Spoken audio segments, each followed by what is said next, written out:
Белгилүү сүрөтчү Азамат Жаналиев ынтымак жолу аттуу ири долбоордун үстүндө иштеп, Кыргыздын тарыхый инсандарынын сүрөттөрүн жалгыз эмес, эл менен бирге тартууну максат кылууда. Долбоорду эң биринчи Чыңгыз Айтматовдун сүрөтү менен баштайын деп бүгүн Табаска келген. Залкардын сүрөтү өзгөчө өнөр менен тартылат.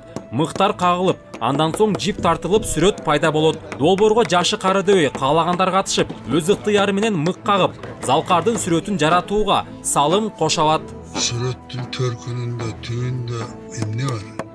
Эмне ой, эмне максат? Эмне деген бир түйшүк, кубаныч, өкүнүү, өксүү, үмүт жатат. Бар аралаш жашоодо.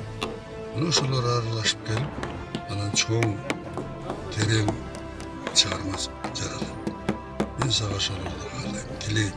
Манас атабыздын жерлеген жеринен баштайык деп Чыңгыз Айтматов агабыздын сүрөтүнөн баштап атат. Мынакей бүгүн кыдыртып атат элдерди, мектептерди, аксакалдарды, ветерандарды, апрель баатырларын, ушулардын баарына мыктан кактырып, чекем сүрөтүн жакшынакай кылып бүтүрүп атат. Бу да болсо ар бир мык каккан биримдиктин белгиси. Ошонун баарын жип менен байлап чыкканда ынтымактын белгиси. Манас атанын астында Чыңгыз атамды жазап турган Манасчы Саякбай Карабаев атабыздын сүрөтү экинчи башталат экен. Бу да болсо чоң жакшы нерсе деп ойлойм. Элибизде тынччылык болсун, ушул кагылган мыктай биримдик болсун, чогуу бир байланып, кыргыз элибиз өнүгүп, өсүп, ынтымакта, биримдикте өнүксөк, мен ойлойм, чоң жетишкендикке жетебиз. Кудайым бизге ошону кабыл кылсын. Ар дайым жакшылыктарда ушундай эмелерде жолугуп жүрө берейик.